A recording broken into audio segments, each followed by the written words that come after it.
ইন্দোনেশিয়ার পূর্বাঞ্চলীয় উপকূলে শনিবার ভোরে 7.7 মাত্রার শক্তিশালী ভূমিকম্প আঘাত এনেছে।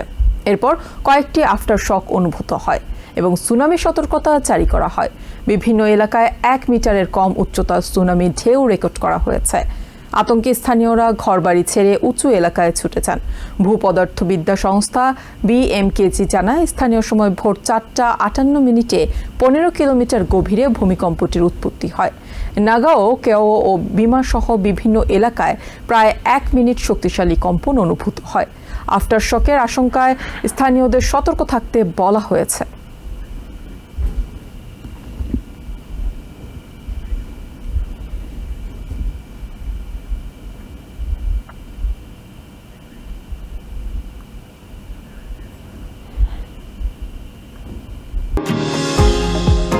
নিউ ইয়র্ক থেকে সম্প্রচারিত TVN 24 টেলিভিশন বিশ্বজুড়ে বাঙালির কণ্ঠস্বর।